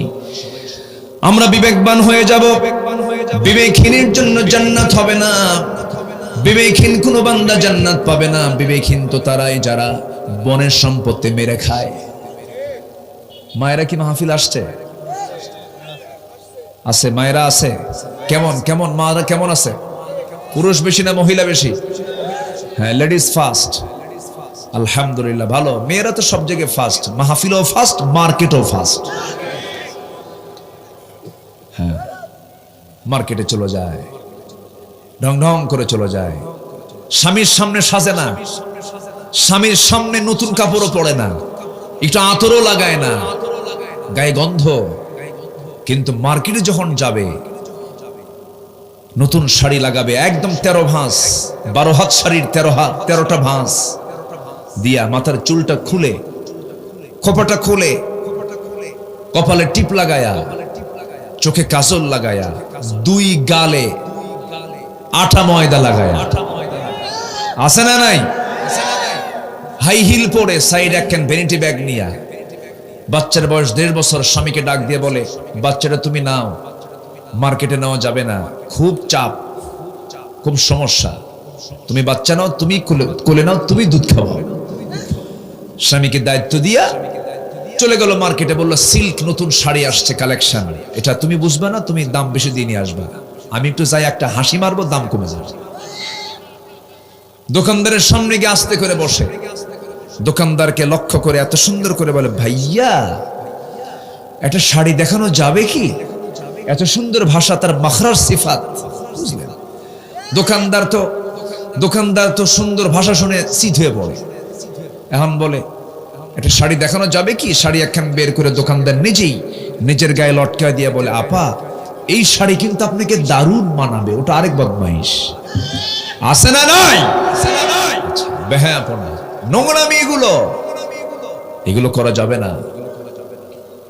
মার্কেটিং, শপিং, আউটডোরের কাজ আল্লাহ পাক পুরুষ জাতিকে দিয়েছেন। কাকে দিয়েছেন? পুরুষ জাতিকে দিয়েছেন। তারা করবে। পুরুষরা হচ্ছে টায়ারের মতো, আর মেয়েরা হলো টিউবের মতো। মেয়েরা কিসের মতো? টিউবের মতো। টিউব ভিতরে থাকবে, তারও শক্তি আছে, তারও প্রয়োজন আছে। সে বাতাসকে কন্ট্রোল করবে, হাওয়া নিয়ে চলবে।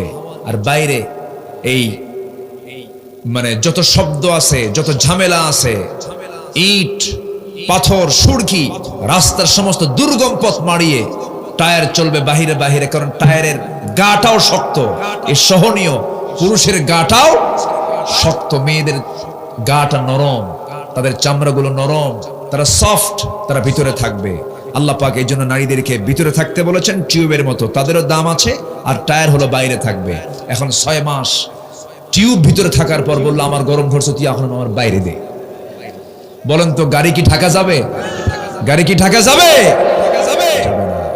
আল্লাহ যাকে যে ডিপার্টমেন্ট দিয়েছেন সেই ডিপার্টমেন্টই থাকতে হবে। আল্লাহ তুমি এলাকার মাদেরকে বুঝার তৌফিক দিয়ে দাও। জোরে বলি আল্লাহুম্মা আমিন।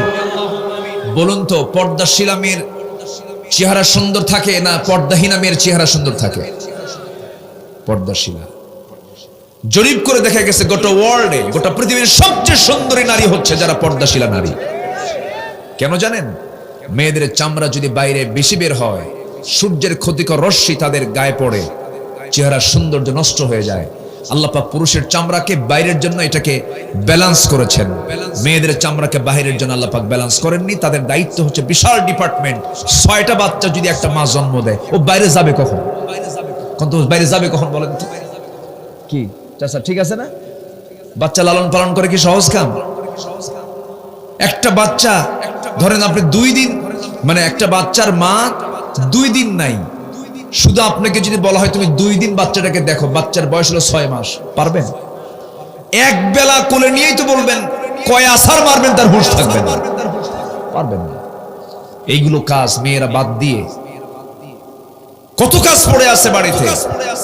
ভাঙ্গা ঘরে থাকবো না, কি আছে না? শাক ভাত খাবো না, জান থাকতে সাহেবের মোহাম্মত ভুলবো না। চলে গেল বাইরে ঢুংঢাং করে, পর্দা নাই, পুশিদা নাই, বেহায়াপনা, নোংরামি, এগুলোকে আমাদের বন্ধ করতে হবে। আমার দেশের মা বোনদের ইজ্জত রক্ষার দায়িত্ব আমাদের আছে না নাই? আমরা পর্দাহীনতার পরিবেশকে আমরা বন্ধ করতে চাই। সবাই চান কিনা বলেন? সবাই চান কিনা বলেন? এই জন্য সব আইন প্রতিষ্ঠার আগে আমরা দ্ব্যর্থহীন কণ্ঠে বলতে চাই, আকাশ আল্লাহর, জমিন আল্লাহর, সূর্য আল্লাহর, চন্দ্র আল্লাহর। এই জমিনে আমরা আল্লাহর আইন দেখতে চাই। কারা কারা হাত উঁচু করে দেখান মুসলমান?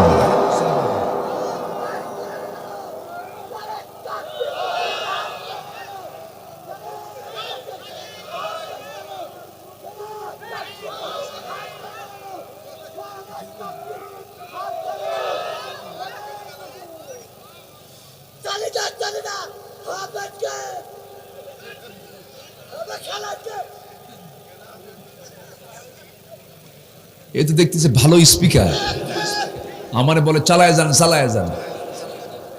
এই যে স্পিকার বলেন এটা, হ্যাঁ, মাননীয় সংসদ সদস্য চালান। ও হ্যাঁ, আমারে চালাচ্ছে এখন। ঠিক আছে, দেখি আমার তালে এইগুলোই পড়ে। গত 2 মাস আগে আমি মঞ্চে বসে আছে, আলোচনা করছে, চেয়ারটা ফাঁকা, হাজার হাজার মানুষ। এক অটিস্টিক বাচ্চা, একটা অটিস্টিক একটা ছেলে এসে চেয়ারে বসে আছে, আমি খেয়াল করিনি। পরে দেখি দিনের চশমা রাতে পড়ছে, মানে লাল কি বলে কালো, যেটা সানগ্লাস, ওটা পরে তো পরে ওকে বললাম, বুঝালাম, এরা যারা অটিস্টিক, যারা অসুস্থ, এদেরকে কখনো ধমক দেওয়া যাবে না। এরা পরিবারের জন্য রহমত, সমাজের জন্য রহমত। বলি আলহামদুলিল্লাহ। কেউ ধমক দিয়ে দেখেন না, ও বলতেছে দেখ আমারে কি কয়ে দেন, ও দেখা দিচ্ছে খুব ভালো, সেখানে চলেছে না, ভালো আলহামদুলিল্লাহ। আল্লাহ তুমি একে সুস্থ করে দাও, জোরে বলি আমিন। বিয়ে শাদী করছো?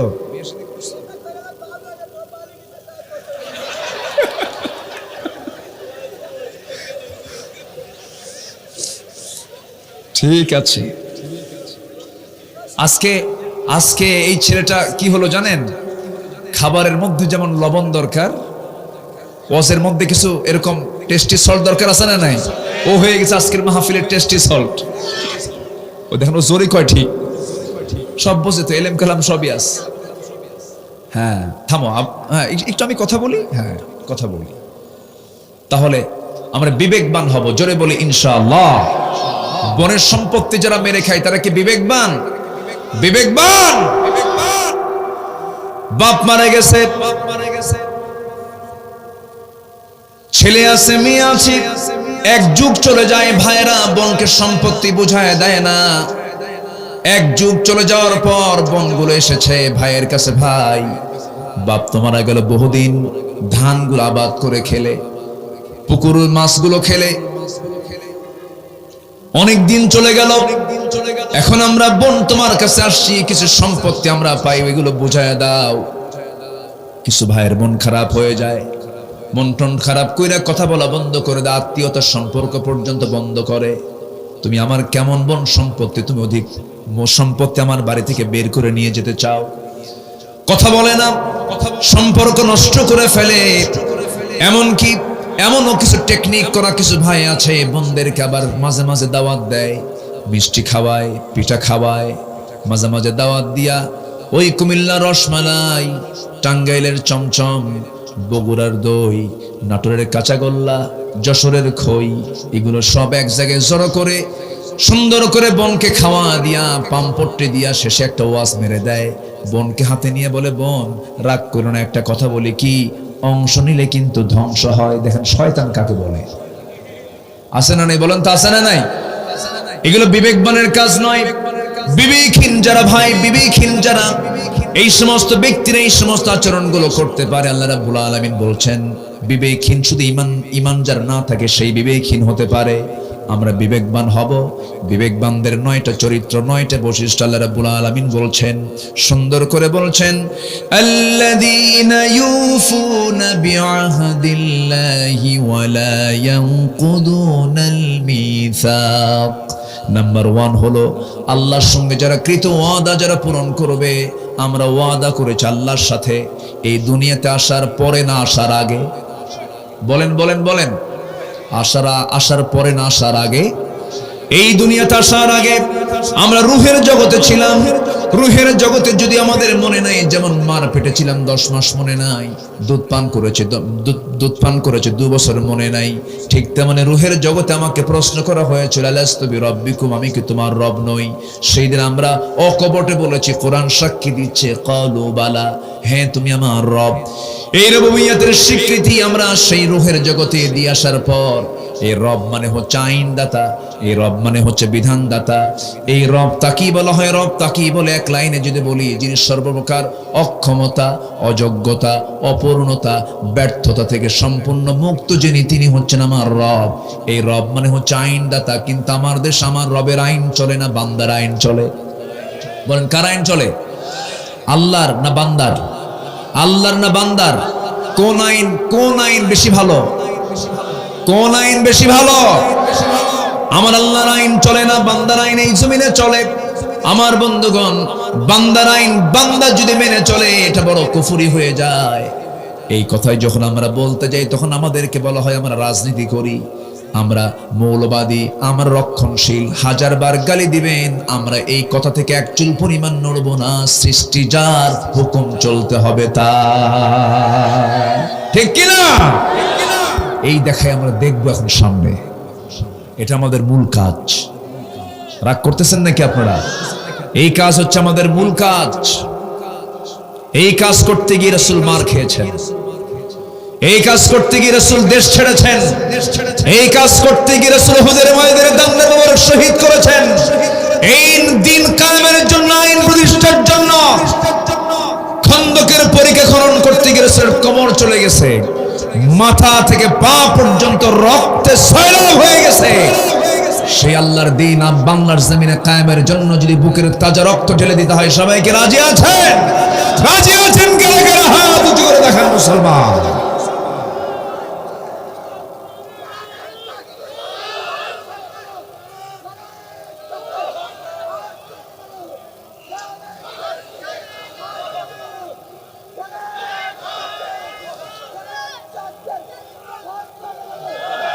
আল্লাহ কবুল করুন, জোরে বলি আমিন, আরো জোরে আমিন।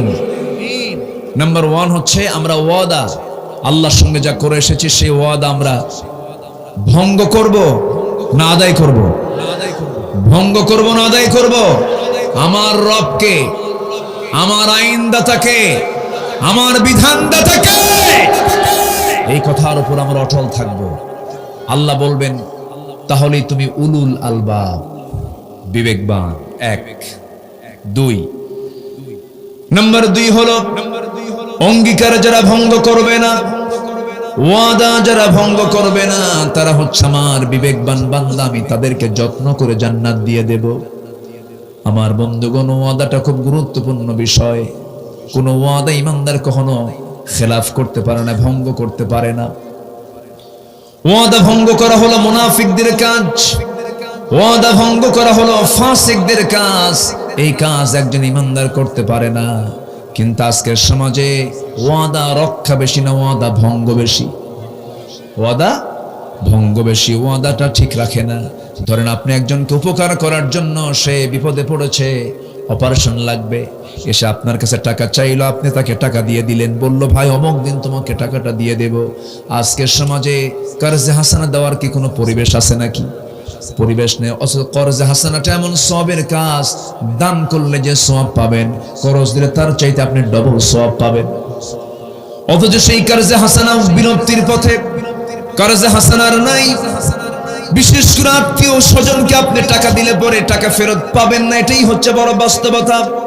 আমি মনে হয় ভুল বলছি না? আমি কি ভুল বলছি? টাকা দিলে সেই লেনদেন আর থাকে না। আপনি একজনকে খরচ দিয়েছেন, আপনি বলুন তো, একটা প্রশ্ন করব, যে টাকা খরচ দেয় সে বিপদে না যে টাকা খরচ নেয় সে বিপদে? বলেন বলেন। যে দেয় সে বড় বিপদে পড়ে যায়। আপনি দিয়েছেন, সে বলল ভাই 1 মাস পর আমি তোমাকে দেব। 1 মাস পরে গেলেন, ভাই আজকে পারছি না, কালকে আসো। কালকে পারছি না, পরশু আসো। তারপরের দিন পারছি না, তুমি 1 মাস পরে আবার আসো। বারবার ভাড়ায়া বারবার ঘুরায়া শেষ পর্যন্ত রাগের ঠেলায় যে পাওনাদার, সে বলে ভাই সত্যি করে বলো তো আমাকে টাকাটা দিবা নাকি? এবার সে মুস্কি হাসি মেরে বলে ভাই তুমি কি বোঝো না আমি তোমাকে দেব কি দেব না? আসলে এরকম আছে না? রাগের ঠেলায় শেষ পর্যন্ত যে ঋণদাতা, সে রাগের ঠেলায় বলে আল্লাহ তোমাকে সাক্ষী রেখে বলছি, ওর কাছ থেকে জীবনে আর কোনোদিন টাকা চাবো না। যা, তোর টাকা আমি দুনিয়াতে নেব না, হাসরে তুলে নেব। জবাবে ঋণ গ্রহীতা কয় লম্বা ডেট পাইলাম। কি ডেট পেয়েছে? লম্বা ডেট পেয়ে গেছে। এই ওয়াদা যারা ভঙ্গ করবে, আমানত যারা রক্ষা করবে না, তারা কখনো বিবেকবান বান্দা হতে পারে না। এই জন্য বিবেকটাকে আমরা নিরপেক্ষ রাখবো, বিবেকটাকে আমরা সুন্দর রাখবো, বিবেকবান আমরা হব, ওয়াদাটা ঠিক রাখবো। নাম্বার 3 হলো আল্লাহর সঙ্গে সম্পর্ক বজায় রাখা। আল্লাহর সঙ্গে সম্পর্ক বজায় রাখতে হবে। দুনিয়ার সম্পর্ক যদি ছিটকেও যায়, দুনিয়ার সম্পর্ক যদি ছিন্ন হয়ে যায়, তেমন কোনো ক্ষতি হবে না। কিন্তু আল্লাহর সঙ্গে সম্পর্কের যদি অবনতি হয়ে যায়, বড় বিপদ হয়ে যাবে। কারণ দিন শেষে আমার একমাত্র কেবলমাত্র শুধুমাত্র বন্ধু যিনি, তিনি আমার কে? এখনই মরে যান আপনি, সব স্মৃতি শেষ হয়ে যাবে। স্ত্রী আপনাকে এত ভালোবাসা দিয়েছেন, এত মহব্বত করেছেন, কত সুখের সংসার, ছেলে আছে, মেয়ে আছে, পরিবার হয়ে গেছে, এত সুন্দর সুখের সংসার। আপনি আজকে মরে যাবেন, হয়তো রোড অ্যাক্সিডেন্ট করে ফেলেছেন, মেহেরপুর থেকে আসতে নিয়ে রাস্তার মাঝে এসে অ্যাক্সিডেন্ট করে হুন্ডা উল্টে গেছে, আপনি মারা গেলেন। নতুন বউ আপনার, 2 বছর 3 বছর যাবত বিয়ে হয়েছে, হঠাৎ করে আপনি মারা গেলেন। ঘরে একটা ছোট্ট শিশু বাচ্চা আছে, আপনি মরে গেলেন, সন্তানটা এতিম হয়ে গেল। আপনি দুনিয়া থেকে বিদায় হয়েছেন, এই সংবাদ বউয়ের কানে গেছে, সেন্সলেস হয়ে গেল। কয়দিন সেন্সলেস থাকবে? চোখের পানি ফেলবে। কয়দিন চোখের পানি ফেলবে? মাসখানেক চলে যাবে, স্বাভাবিকভাবে তার মুখ থেকে হাসি বের হয়ে যাবে, সব শোক দূর হয়ে যাবে। আরো কয়েকদিন চলে যাবে, আপনার শ্বশুর বাড়ির লোকজন আপনার সুন্দরী সেই অত্যন্ত কাছের, অত্যন্ত মায়ের সেই বউটাকে নিয়ে চলে যাবে। 5 মাস 6 মাস হয়ে যাওয়ার পর জোরপূর্বক ইচ্ছার বিরুদ্ধে হলো, হয়তো দেখা যাচ্ছে বাপ মা তোমার বউটাকে অন্য ক্ষেত্র অন্য জায়গায় বিয়ে দিয়ে দেবে। ওই যে বিয়ে দিল, নতুন স্বামী পেল, নতুন স্বামী পাওয়ার পর ওই বউটাই আপনার বলবে কি, পরের দিন ফোন দিয়ে আব্বা আম্মাকে বলবে, আব্বা আপনারা যে সিদ্ধান্ত নিয়েছেন এই সিদ্ধান্তই ভালো ছিল, কারণ আগের স্বামীর চাইতে এই স্বামী আমার আরো ভালো। এটাই দুনিয়ার নিয়ম। আজকে মরে যান, সম্পত্তির চেয়ারে বসে যাবে, সম্পত্তি দখল করে বসে যাবে আপনার সন্তান। আমার বন্ধুগণ, এই পৃথিবীতে সব আপনাকে ধাক্কা মেরে বের করে দেবে, কিন্তু যিনি আমাকে কখনো ভুলবেন না একটা সেকেন্ডের জন্য, তিনি আমার কে?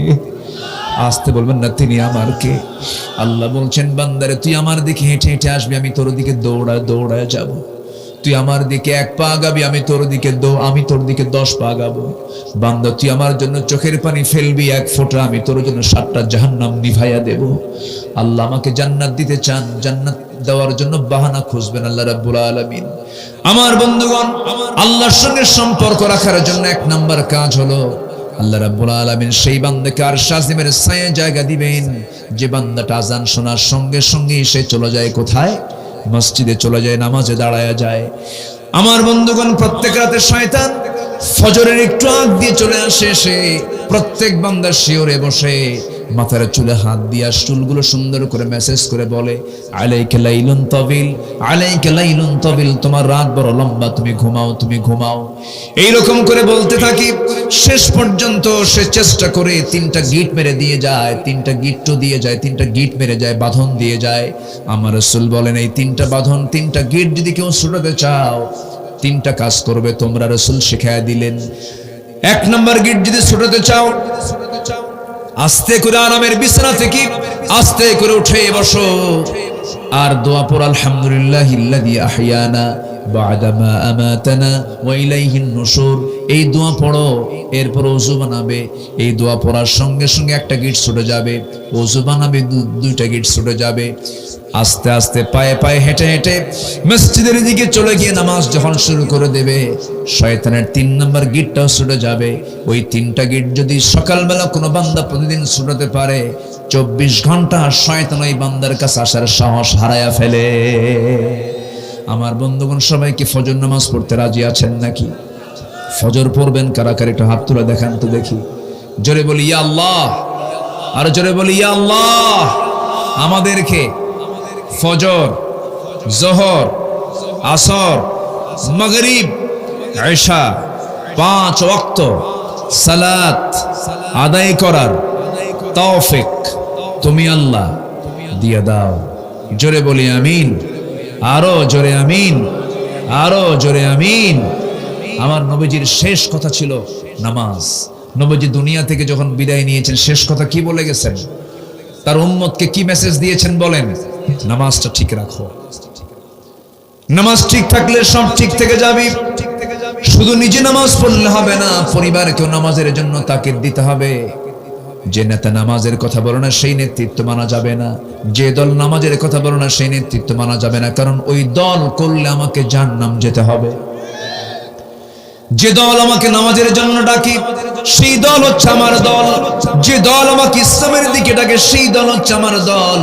আমার বন্ধুগণ, রাসূল যখন দুনিয়া থেকে বিদায় নেবেন, একদম মুমূর্ষ অবস্থা রাসূল। আমার নবীজির মাথাগুলো প্রচন্ড ব্যথা হচ্ছিল, মাথায় প্রচন্ড ব্যথা, কপালগুলো ঘেমে ঘেমে যাচ্ছিল। নবীজির গোটা শরীরে প্রচন্ড জ্বর। আমার নবীজি জমিনে শুয়ে পড়লেন, নড়াচড়া করতে পারেন না।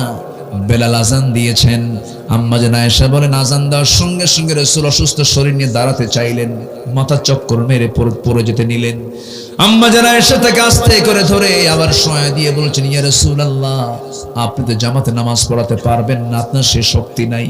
রাসূল বলছেন, আয়েশা রে, বুঝতে পেরেছি আমার বুঝি জামাতে আর নামাজ কিসমতে নাই।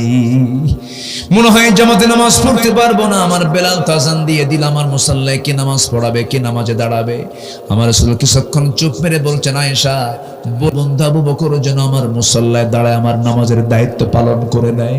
রাসূল ইঙ্গিত দিয়ে বুঝায় দিলেন, ও আমার আয়েশা, জেনে রেখে দিও, আমার মুসাল্লায় যে নামাজের নেতৃত্ব দেবে, সে দেশেরও নেতৃত্ব দেবে। রাসূল নেতৃত্ব শিখিয়েছেন কিসের থেকে বলেন? বলেন কিসের থেকে বলেন? নামাজ থেকে। আর আজকে আমার দেশের নেতৃত্ব আসলে সন্ত্রাস থেকে। কিসের থেকে? সন্ত্রাস থেকে। আমার নবীজি নামাজ ইঙ্গিত দিয়ে দিলেন। আমার নবীজির মুসাল্লায় দাঁড়ায় গেলেন সাইয়েদনা আবু বকর রাদিয়াল্লাহু তাআলা আনহু নামাজে দাঁড়ালেন। এই নামাজের দৃশ্য যখন সাহাবায়ে কেরাম দেখতে পেলেন, নবীর জায়গায় ইমাম চেঞ্জ হয়ে গেছে, হাওমাও করে কান্নাকাটি শুরু হয়ে গেছে। বিশেষ করে ওমর ফারুকের কান্না আমার নবীর কানে যখন চলে গেছে, রাসূল বলছেন, আয়েশা রে, আমাকে একটু ধরো, আমাকে জানালার কাছে নিয়ে যাও, আমি আমার সাহাবীদের নামাজের দৃশ্য দেখতে চাই। আমার নবীজিকে একটু শক্ত করে ধরে জানালার কাছে নিয়ে যখন তাকে দাঁড় করায় রাখা হয়েছে, শক্ত করে আম্মা জান আয়েশা তাকে ধরে আছেন। আমার নবীজি অপলক নেত্রে দেখতেছেন আমার সাহাবীরা কেমন করে নামাজ পড়ে। সাহাবীরা কান্দে, আমার নবীও কান্দেন। আমার নবীর গালটা চোখের পানিতে ভিজে ভিজে যাচ্ছিল, দাড়িগুলো ভিজতেছিল। আমার নবীজির সামনে আম্মা জান আয়েশা কেঁদে কেঁদে বলছেন, ইয়া রাসূলুল্লাহ, আপনি কান্দেন কেন? আপনার উম্মতরা, আপনার সাহাবীরা তো নামাজ পড়ে। আমার নবীজি বলছেন, আয়েশা রে, আমি যে কাঁদতেছি, আমার চোখের পানি যে তুমি দেখতেছো, এটা আমার দুঃখের নয়, এটা আমার কষ্টের নয়। তুমি কি জানো, এই চোখের পানি আমার চরম আনন্দের চোখের পানি। এই নামাজ আজকে রাষ্ট্রীয় পর্যায়ে কায়েম হয়েছে। এই নামাজ কায়েমের সংগ্রামের আন্দোলন করতে গিয়ে তায়েফের মানুষ আমাকে পাগলা মনে করে মেরেছে। আমার এই যে হাতে দাগ, এই যে মাথা থেকে পা পর্যন্ত দাগ, এই দাগগুলো নামাজ কায়েমের জন্য আমাকে ওরা মেরে মেরে রক্তাক্ত করে দিয়েছিল। নামাজ কায়েম ছিল আমার একমাত্র অপরাধ ওদের কাছে। ওই মক্কার কুরাইশ আমাকে মারতে মারতে রক্তাক্ত করেছে, আমার বন্ধু বকরকে মারতে মারতে রক্তাক্ত করেছে, আমার বেলালকে মেরে মেরে জখম করে দিয়েছে, আমার ইয়াসারকে মেরে মেরে দুই টুকরা করে দুনিয়া থেকে বিদায় করে দিয়েছে, আমার সুমাইয়াকে বর্ষার আঘাত দিয়ে কলিজা ভেদ করে তাকে শহীদ করে দুনিয়া থেকে বিদায় করে দিয়েছে। ওরে আয়েশা, দেখুন আমার দাঁতটা নাই, উহুদের ময়দানে আমার দাঁত ভেঙে দিয়েছে। ওরে আয়েশা, তুমি দেখো না, আমি আমার কোমরটা সোজা করতে পারি না। খন্দকের পরীক্ষা খনন করতে গিয়ে 3 দিন 4 দিন পর্যন্ত খাবার পাই নাই। আমার ওই যে কোমরটা কুঁজো হয়ে গেছে, আজ পর্যন্ত কোমরটা সোজা করতে পারি না। যে দিন কায়েমের জন্য আমার এত কিছু করতে হয়েছে, আমার সাহাবীদের করতে হয়েছে, সে নামাজ আজকে রাষ্ট্রীয় পর্যায়ে কায়েম হয়েছে। এই দৃশ্য, সুন্দর দৃশ্য আমার চরম আনন্দ দিয়েছে, আনন্দের চোখের পানি, এটা আমার আনন্দের চোখের পানি। আয়েশা আমার নবীজের পরে বলছেন, আয়েশা রে, আমি মনে হয় দুনিয়া থেকে বিদায় নিয়ে নেব, আমাকে বিদায় দিয়ে দাও। আমার আনাস কই গেল, আমার খাদেম কই গেল? তন্ন তন্ন করে সবাই খুঁজতেছেন। আনাস বিন মালিক রাদিয়াল্লাহু তাআলা আনহু পাহাড়ি গর্তের মধ্যে গিয়ে সেজদায় পড়ে কান্দের দোয়া করে, আল্লাহ আমার নবীর হায়াত বাড়ায়া দাও, আমার নবীর হায়াত বাড়ায়া দাও। নবীর সামনে যখন আনা হলো, রাসূল বলছেন, আনাস রে, তুই আমার খাদেম, তুই আমার দূরে দূরে থাকিস কেন? কোনো যদি ভুল করে থেকে আমারে মাফ করে দিস। সঙ্গে সঙ্গে আনাস বিন মালিক বলছেন, হুজুর, দোষ আপনি করবেন কেন? দোষ তো আমার, কারণ আমার তো বয়সই হয় নাই খেদমত করার। আমি ছোট্ট 10 বছরে আপনার কাছে খেদমত এসেছি, উল্টে খেদমত আপনি আমার করেছেন। আজকে আমার বয়স 20 বছর। আমার মন চায় আপনি যুগের পর যুগ বাঁচেন, আমি আনাস, আমি আপনার খেদমত করে যাই। রাসূল বলছেন, আনাস রে, এমন সহিনিয়ত তোমার যদি হয়ে থাকে, আমি আল্লাহর কাছে বলবো, আল্লাহ আমার জান্নাতের খাদেম কাউকে নেব না, আমার জান্নাতের খাদেম তুমি আল্লাহ আমার আনাসকে বানায়া দিও। আমার নবীজি দুনিয়া থেকে বিদায় নেবেন, সবার কাছ থেকে বিদায় নেওয়ার আগ দিয়ে আমার নবীজি সর্বশেষ যে কথোপকথন করছেন আম্মা জান আয়েশার সাথে, তাকে ডাক দিয়ে বলছেন, আয়েশা এইদিকে আসো, আমি তো দুনিয়া থেকে বিদায় নিয়ে নিচ্ছি, আমার উম্মতকে অন্তত কিয়ামতের দিন হাসরের ময়দানে তাদের পক্ষে সুপারিশের জন্য আমার উম্মতকে জানায় দিবা, আমার উম্মতরা যেন কখনো 5 ওয়াক্ত নামাজ না ভুলে যায়। জোরে বলি সুবহানাল্লাহ, আরো জোরে বলি সুবহানাল্লাহ। আমার ভাইরা, সেই জন্য আমরা সম্পর্ক সবার আগে গড়বো কার সাথে? আসতে বলবেন না, কার সাথে? আল্লাহর সাথে। নাম্বার 3 চলে গেল। নাম্বার 4 হলো আল্লাহর ভয়। কার ভয় বলেন? আল্লাহর ভয়। আল্লাহর ভয় থাকলে কি কেউ অপরাধ করতে পারবে নাকি? রাতের আধারে সাইয়েদনা ওমর ফারুক রাদিয়াল্লাহু তাআলা আনহু তিনি ঘুরতেছেন রাতের আধারে জনগণকে দেখার জন্য। হঠাৎ করে আমার নবীজি একটা ঘরের সামনে গিয়ে দাঁড়ালেন। 2 মহিলার কণ্ঠের আওয়াজ, কথোপকথনের আওয়াজ তার কানে চলে আসলো। মা মেয়ে গল্প করছে, মা মেয়ে কথা বলছে, মা মেয়ে তর্ক করছে। মা তার মেয়েকে বলছে, মা শোনো, আমরা যে উটের দুধ পেয়েছি, এই দুধ বিক্রি করে আমাদের সংসারের খরচ চলবে না, এই জন্য তোমাকে বলতে চাচ্ছি মা, যেহেতু উটের দুধ কম হয়েছে, কিছু পানি মিশাও, দুধ বেশি হয়ে যাবে। মেয়ে বলছে, মা এমন কাজ আমার করা যাবে না, কারণ এটি ইসলামী জনপদ, ইসলামী রাষ্ট্র, জানলে সমস্যা হয়ে যাবে। এবার মা তার মেয়েকে বলছে, ওমর তো এখানে নেই, ওমরের প্রশাসন এখানে নেই, রাতের বেলা কে দেখবে? মেয়েটা জবাব দিয়ে বলছে, মা তুমি ওমরের প্রশাসনকে ভয় পাও, কিন্তু আমার আল্লাহর প্রশাসন কিরামুন কাতিবিন সব দেখতেছে। জোরে বলি আল্লাহু আকবার। আমি এই দুধের ভিতরে পানি মিশাতে পারবো না। এই কথা যখন সাইয়েদনা ওমর ফারুকের কানে চলে গেছে, যাওয়ার সঙ্গে সঙ্গে তিনি চোখের পানি আটকাতে পারলেন না, কিচ্ছু বললেন না, শুধু বাড়িটাকে সাইন করে গেলেন, চিহ্নিত করে গেলেন। বাড়িতে গিয়ে ফজর ডাক দিয়ে বউটাকে ডাক দিয়ে বলছে, বউ আমার, ওই যে আমার সন্তানটা, ছেলে সন্তান, ওকে বিয়ে করাবো আমি। অনেকদিন যাবৎ ভালো মেয়ে খুঁজতেছি, ভালো পরিবার খুঁজতেছি, কিন্তু পাচ্ছিলাম না। কিন্তু তুমি কি জানো, আমার রাতের সফরে আজকে সেই মেয়েটা আমার খোঁজা হয়ে গেছে। যে মেয়েটাকে আমি পছন্দ করে এসেছি, সেই মেয়েটার সঙ্গে আমার ছেলেকে বিয়ে দেবো। যাও, মেয়েটা খুব ভালো। কে? ওই যে অমুক এলাকায় দুধ বেচে খায়, ওই দুধ বেচে খাওয়া মায়ের মেয়েটা আমার খুব পছন্দ হয়ে গেছে, সে আল্লাহকে দারুণ ভয় করে। একটা দেশের রাষ্ট্রপ্রধান তার ছেলেকে বিয়ে করাচ্ছেন, বিশেষ কোনো পরিবার নয়, বিশেষ ঐতিহাসিক কোনো পরিবার নয়, জমিদার কোনো পরিবার নয়, একটা দুধ বিক্রেতার মেয়ের সঙ্গে বিয়ে দিচ্ছেন। কেন? একমাত্র কারণ হলো চেহারা দেখেন নাই, বংশ দেখেন নাই, দেখেছেন একমাত্র কার ভয়? কার ভয়? আল্লাহর ভয় দেখেছেন। কত শিক্ষা আছে এগুলোর মধ্যে আমার ভাইয়েরা, আমার বন্ধুগণ। সাইয়েদনা ওমর ফারুক তার ছেলের সঙ্গে ওই মেয়েটার বিয়ে দিয়ে দিলেন আল্লাহর ভয়, এই যোগ্যতার কারণে। আল্লাহর ভয় থাকলে বলে ওই বান্দার দ্বারা কোনোদিন হারাম কাজ হবে না, অন্যায় কাজ কখনো হবে না। ওমর ফারুক রাদিয়াল্লাহু তাআলা একদিন রাতের বেলা হাঁটতেছেন, হঠাৎ করে দেখেন প্রথম খলিফা আবু বকর সিদ্দিক রাদিয়াল্লাহু তাআলা খালি পায়ে তিনি মদিনার অলিতুল গলিতে হাঁটতেছেন, খালি পায়ে হাঁটতেছেন। বলা হলো, আপনি খালি পায়ে হাঁটেন কেন? তিনি বলছেন, খালি পায়ে যে হাঁটবো না, গভীর রাত, জনগণ ঘুমাচ্ছে, আমার যদি জুতা পায়ে যদি হাঁটতে যাই, পাথরের সঙ্গে জুতার একটা ধাক্কা লাগবে, একটা আঘাত হবে, শব্দ তৈরি হয়ে যাবে। ওই শব্দের আওয়াজে যদি আমার দেশের জনগণের যদি গভীর রাতের ঘুম যদি নষ্ট হয়ে যায়, কিয়ামতের দিন আমি আবু বকর আল্লাহর আদালতে তার জবাবদিহি করতে হবে। আল্লাহু আকবার বলেন। কার ভয়? আসতে বলে কার ভয়? তাহলে বলুন তো, এই জাতি ভালো হবে কার ভয়ে? শাসকও করবে কার ভয়? প্রজাও করবে কার ভয়? রাজাও করবে কার ভয়? প্রশাসন করবে কার ভয়? সমস্ত লোক যদি আল্লাহর ভয়ে যদি ভীত হয়ে যায়, বাংলার জমিন হয়ে যাবে জান্নাতের টুকরা। আল্লাহু আকবার বলেন। তাহলে জাতিকে কিসের ভয় দেখাতে হবে? আল্লাহর ভয়। আল্লাহর ভয় যেন আমরা আনতে পারি। জোরে বলি ইনশাআল্লাহ। আল্লাহ কবুল করুন, জোরে বলি আমিন। আমি শেষ করে দেই, আমি শেষ করে দেই, আলোচনা চালাবো। এখনো শুনবেন আপনারা? প্রায় 12টা বাজে যে, সারা রাত। এই তুমি কও সারা রাত? কাম সারছে, এটা তো আলেক অ্যাকশন দেখতেছি।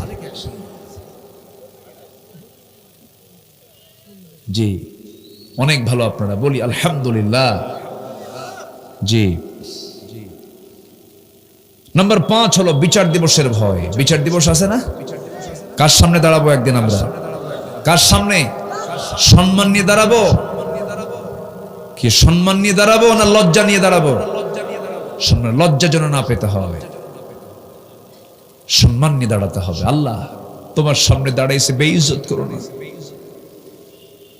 আল্লাহ তোমার সামনে আজকে দাঁড়াইছে, বেইজ্জত করো না। এমন সুন্দর প্রিপারেশন আমরা নেব। জোরে বলি ইনশাআল্লাহ।